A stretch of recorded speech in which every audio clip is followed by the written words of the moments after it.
Okay, so right up to this point, you've been invoking science, right? Yeah. And suddenly, science is trumped by psychology. No. Yes, yes. No. Yes, because according to you, now your gender is not something, is not a fact in the natural world. Even Correct. Though, yeah, your gender. Your genetic sex and what your chromosomes are, those are facts, but your gender is a social construct. This is the difference between, let's say, someone who's genetically male and someone who's genetically female. Okay. Someone who has XX or XY chromosomes. And by the way, there are more than 2 of those because there's all sorts of chromosomal abnormalities. There are intersex people. The number of people who are born intersexed every year would shock most people because they just don't think that this sort of thing happens. However, that is about what your chromosomes are, what genetic predisposition you have. But it doesn't talk about what your state of mind is, what sort of self-perception you have. And so in addition to genetic sex, we also have gender, which actually falls into a number of different categories. So my apologies to all of my trans friends for the things that I'm about to get slightly wrong. There's a difference between gender identity and gender expression. And the gender identity is the gender that you associate with. But the reason I say these are social constructs is because what is a man? What makes a man a manly man? Well, you have the machismo aspect of the brawny and blah, blah. But is someone who is weaker and more effeminate somehow less of a man? This is why this is a social construct, because it has to do with what roles we as a society put on it, which is why 150 years ago, pink was for boys and blue was for girls, and now it has reversed, although I would go with black for everybody. But the thing is, at the end of the day, what I would say to you, if you were hopping around like a frog, is I would ask you how you're doing. I would ask you how you feel. And if you're able to communicate to me that you identify as a frog, I'm not going to be running around saying, oh my gosh, let me fix this. It's when there's a demonstration that what you're doing may be something that society should care about, that is going to result in some sort of self-harm or a problem for your life. In other words, I'm okay with living and let living, but as long as my trans friends are committing suicide at an inordinate rate and are being murdered left and right because there are bigots who think that whatever your chromosomes are or whatever particular genitalia you might have dangling is the one thing that matters, as long as a friend of mine well, not an actual friend of mine, but someone in Puerto Rico the other night was murdered for using the bathroom that they associate with, when bathrooms are for peeing and pooping and hopefully washing your hands when you're done. What people are doing to try to suggest that you can't be who you are is absolutely repugnant, and it is busybody. There's nothing anti-science about this. It is psychology. And even if we were to say, and I'm not saying this, so I'm saying this because this comes up.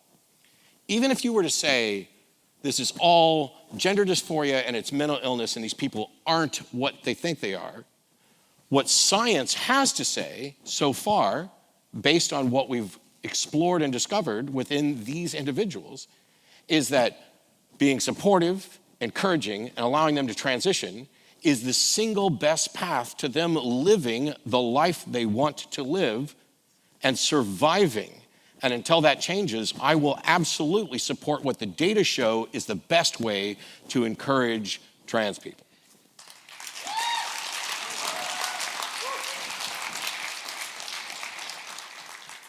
So what I think you've done here is change the topic.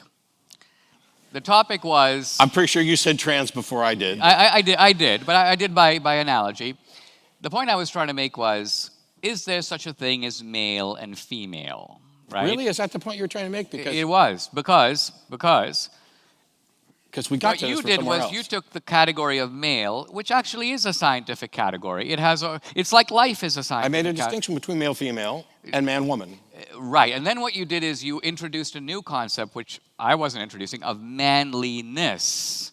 And I agree, manliness, which is to say the cultural accoutrement of being a man, let's just say, for example, smoking a cigar or growing a mustache and hanging out at a club, that is manliness. And I agree that that is a social construct. I would argue it's a social construct by and large in accordance with nature, because culture and society develops in congruence with a given human creature.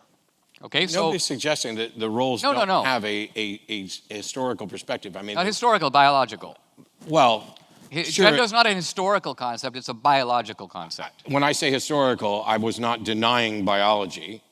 I'm saying that because of certain biological things, it sets up norms of these are the hunter-gatherers, these are the ones that are going to go out and kill, these are the ones that are nursing children, et cetera else. Those norms are constructs of our head. There's nothing wrong with a stay-at-home dad. There's nothing wrong with a woman working. There's nothing wrong with a woman earning as much as a man makes for doing the same work. Let's look at what we are arguing about. Okay. So in the civil rights laws of the 1960s, we had the principle of color blindness, which is to say equal rights under the law. The law, let's say, should not pay attention to race. I realize this is complex with affirmative action. Let's leave it aside. Let's just say that the basic principle of the civil rights laws is that race is the painted face. I think that was Morris Dees' phrase from the 60s. And therefore, the law should not take it into account. That was the general norm. Now, right away, when sex was added to race in the Civil Rights Act, there was a bit of a problem, which is to say that men and women are very different, particularly in certain areas on average. They're not different in every individual case. So, for example, men are stronger than women. Men are taller than women. Now, you can't refute that by saying, well, here's Sally, she's 6'3", and here's Fred, he's 5'4". I understand. Right. We're talking about in general. Yeah, norms. But the normative conclusion from that simple biological fact is we established something that was abhorrent in the area of race. Let's call it separate but equal. Separate but equal was the hated doctrine of segregation, right? Yeah. Different water fountains. But we have separate but equal, for example, in men's and women's sports. In Wimbledon, the men play the men, the women play the women.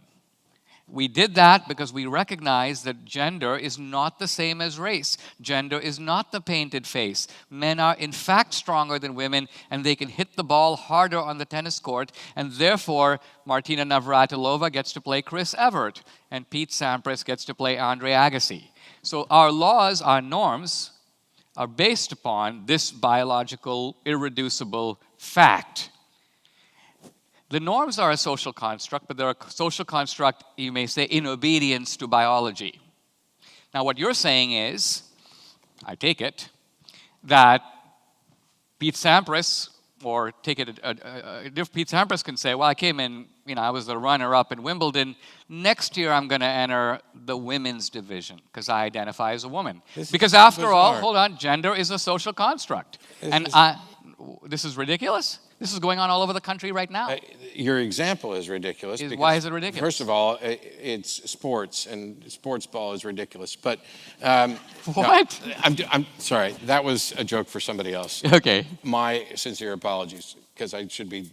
I'm not a devotee of sports, but I'm not. This isn't about what the law is. My view on sports, by the way, and many sports organizations have already dealt with this sort of thing, dealing with individuals who are transitioning and studying the science of it, of various hormonal levels and things like that. And we're still in the fledgling process of getting this sorted.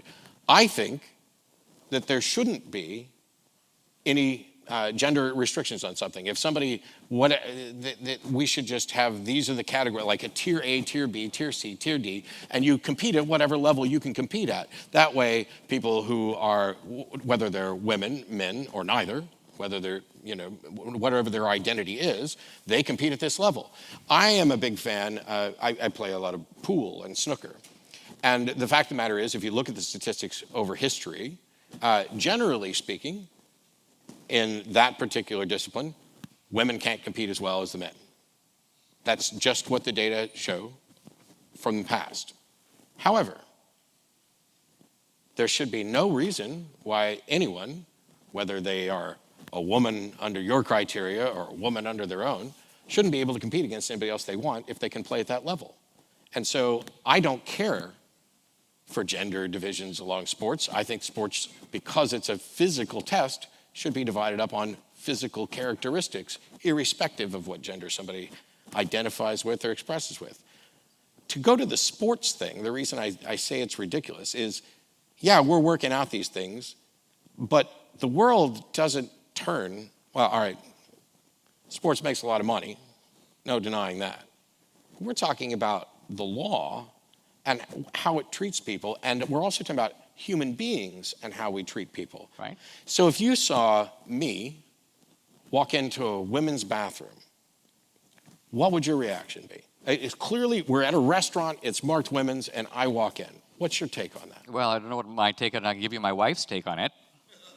Well, You would feel very uncomfortable if you sprang your testicles in a women's bathroom, as would most of the other women if I in that bathroom. sprang my testicles, Yeah. Most women, I think, aren't would you be... assuming I have testicles? I realize that may be a conjecture. But the more important point is most women would be freaked out if a man walked into the women's bathroom while they were there. Okay. That's a fact. The thing is, there's a lot of factors that are missing from that example, which is, not the least of which my reason is. But do we have any evidence to show that anybody is in danger when a trans person goes into the bathroom that matches their gender identity to use it? Do we have any examples or data anywhere that somebody is more at danger? Do we have any evidence that trans people who would use their own biological bathroom are being psychologically harmed by doing that? Where's the evidence for that? So the evidence for that is in the depression rate and suicide rate of people who are being emotionally harmed by not hold being on right able to here. identify. Stop right there. That's not... Okay, this is what I call arguing inside your own bubble.